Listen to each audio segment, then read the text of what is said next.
मंडळी, 15 मे पर्यंत जे ग्रहमान तयार होत आहे त्या ग्रहमानाचा फायदा तुम्ही एक उपाय करून घेऊ शकता.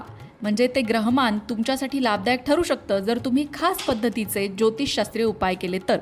मग काय उपाय करायचे आहेत आणि काय लाभ होणार आहे, त्याचबरोबर 15 मे पर्यंतचं ग्रहमान नक्की कोणत्या राशींसाठी चांगलं असणार आहे, कोणत्या राशींनी काळजी घ्यायची आहे, या सगळ्या संदर्भात जाणून घ्यायचं असेल तर व्हिडिओ शेवटपर्यंत नक्की बघा.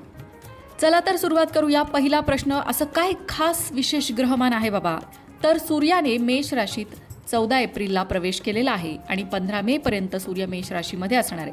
हा एक महिन्याचा जो कालावधी आहे, 14 एप्रिल ते 15 मे हा कालावधी आहे, त्याचा लाभ तुम्ही घेऊ शकता. कारण सूर्य त्याच्या उच्च राशीमध्ये आहे. मेष ही सूर्याची उच्च रास आहे.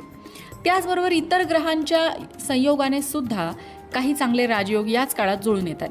आपण सुरुवात करूया मेष राशीपासून. सूर्याचं मेष राशीमध्ये होणारं हे जे गोचर आहे ते मेष राशीच्या लोकांना काहीतरी नवीन सुरू करण्याची प्रबळ इच्छा निर्माण करणारं ठरेल.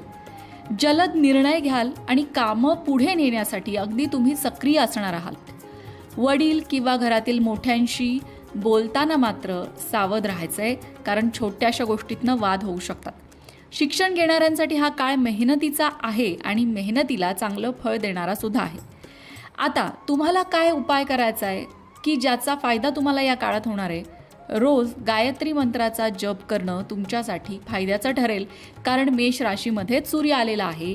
त्यामुळे या काळाचा लाभ मेष राशीच्या लोकांनी नक्की घ्यायचा आहे. सूर्य हा प्रतिष्ठा देणारा ग्रह आहे. त्याचबरोबर सूर्य आत्मविश्वास देणारा, पद आणि प्रतिष्ठा देणारा, प्रमोशन देणारा सुद्धा तुम्ही म्हणू शकता, असा हा ग्रह आहे. त्यामुळे जर तुम्हाला तुमच्या आयुष्यात हे सगळं हवं असेल तर गायत्री मंत्राचा जप रोज नक्की करा आणि त्याचा लाभ घ्या. आता वळूया वृषभ राशीकडे. नोकरी व्यवसायात वृषभ राशीच्या लोकांना या काळामध्ये लाभ होईल. पदोन्नतीची शक्यता आहे. व्यापारात नवीन दिशा स्पष्ट होतील. सरकारकडून लाभ मिळण्याची बातमी मिळेल. त्याचबरोबर मान आणि प्रतिष्ठा सुद्धा वाढेल. अडकलेली कामं पूर्ण होतील. हा काळ नवीन संधींकडे घेऊन जाणारा ठरेल. कामात काही वेगळ्या प्रकारची दिशा मिळू शकते, ज्यामुळे पुढे लाभ होण्याची शक्यता आहे. आर्थिक बाबतीत थोडी काळजी मात्र घ्यावी लागेल, कारण अचानक खर्च समोर येऊ शकतात. बाहेर किंवा दूरस्थ ठिकाणांशी संबंधित कामं फायदा देऊ शकतात. जे लोक किंवा परिस्थिती आत्तापर्यंत तुम्हाला त्रास देत होती त्यांचा प्रभाव आता आपोआप कमी होताना दिसेल. तुम्ही कुठला उपाय करायचा आहे? वृषभ राशीच्या लोकांनी भगवान शिवशंकरांना जलाभिषेक करायचा आहे. भगवान शिवशंकरांना जलाभिषेक करणं तुमच्यासाठी नक्कीच लाभाचं ठरेल. आता वळूया मिथुन राशीकडे. या काळात मिथुन राशीच्या लोकांना त्यांच्या